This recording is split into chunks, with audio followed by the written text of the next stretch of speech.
नमस्कार, सी न्यूज भारत में आप सभी का स्वागत है। खबर भोपाल से है, जहां मध्य प्रदेश में लाडली बहना योजना को लेकर सियासत गरमाई हुई है। दिग्गज नेताओं के तमाम प्रकार के बयान भी सामने आ रहे हैं। इसी बीच भाजपा के पूर्व सांसद व वर्तमान कार्याध्यक्ष रघुनंदन शर्मा का बड़ा बयान सामने आया है।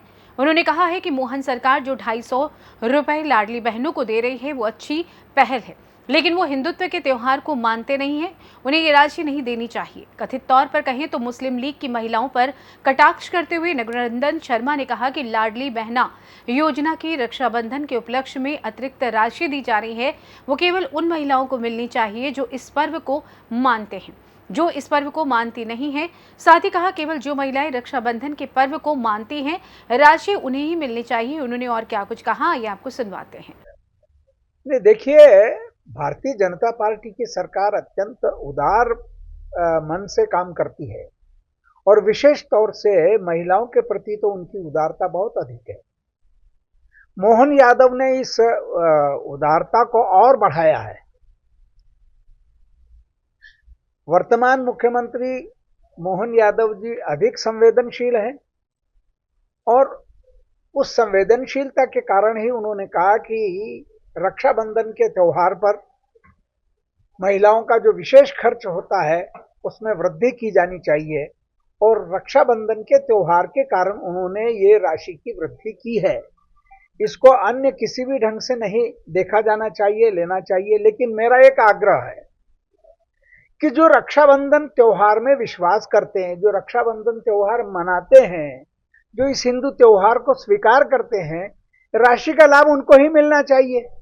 जो इस त्योहार को स्वीकार ही नहीं करते, जो इस त्योहार को मानते नहीं, जो ये त्योहार का उपयोग अपने भाईचारे में करते नहीं हैं, अपने रिश्तों में इसका उपयोग नहीं करते हैं, उनके लिए इस बढ़ी हुई राशि का कोई औचित्य नहीं है।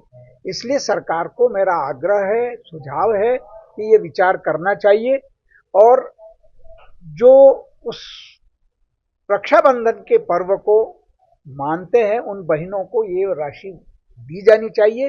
जो इस पर्व को नहीं मानते उन बहनों को इससे मुक्त रखना ज्यादा अच्छा रहेगा, ताकि जिनको लाभ मिलता है उनके साथ न्याय हो सके। अब 450 में गैस सिलेंडर। वहीं अब रघुनंदन शर्मा के बयान पर कांग्रेस नेता कुणाल चौधरी ने कटाक्ष भी किया। उन्होंने क्या कहा, आइए आपको सुनवाते हैं।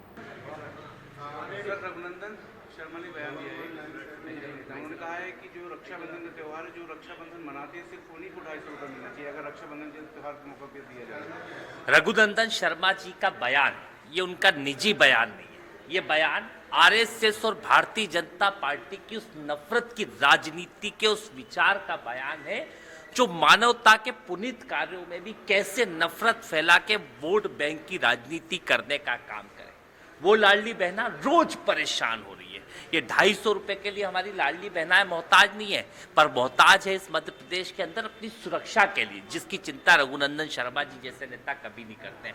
जो मोहताज है इस मध्य प्रदेश के अंदर अपने बच्चे को जन्म देने वो प्रसूता जाती है, जिसे एम्बुलेंस नहीं मिलती है, जिसके हॉस्पिटल की व्यवस्था क्या, जहां नवजात अपनी जान तोड़ रहे हैं, अपनी जान चली जा रही है, उसके लिए चिंतित लाडली बहना है। मेरा निवेदन है रघुनंदन जी और भारतीय जनता पार्टी के नफरत के एजेंडे को बढ़ाने की जगह मूल मुद्दों की राजनीति करो कि क्या भारतीय जनता पार्टी ने वादा करा था कि क्या लाडली बहनाओं को 3000 की बात कही थी, क्या कहा था कि आपने किसानों को फसलों के दाम देंगे।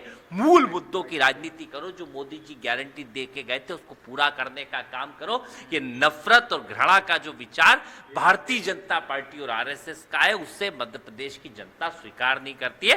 वो स्पष्ट है, जब हमने बहन बोला है तो बहन के लिए कर्ज अदा करना सीखो।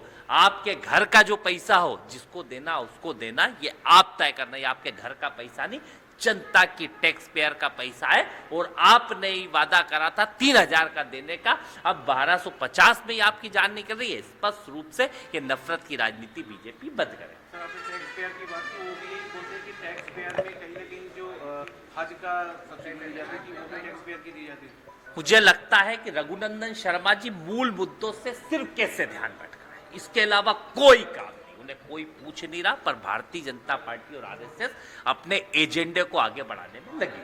सर उन्होंने आरोप भी लगाया कि कांग्रेस लगातार धर्म की राजनीति करती है, बीजेपी ने धर्मनिरपेक्ष राजनीति की है। बीजेपी ना तो धर्म को समझती है न धर्म के प्रति भाव को समझती है। वह बीजेपी के अंदर जो स्थितियां, राम को तो मानते हैं पर राम की नहीं मानते, रामायण को तो मानते हैं पर उसकी जिस चौपाई के अंदर लिखा है ना कि दूसरों के सुख से बड़ा कोई धर्म नहीं होता और दूसरों के दुख से बड़ा कोई अधर्म नहीं होता, उस बात को नहीं समझती। मेरा निवेदन है राम के उस चरित्र का चिंतन करे, बीजेपी धर्म की बात करना छोड़ के उस चरित्र का चिंतन करे। सिर्फ नफरत की बातें करना नहीं, राम का भाव था प्रेम का भाव।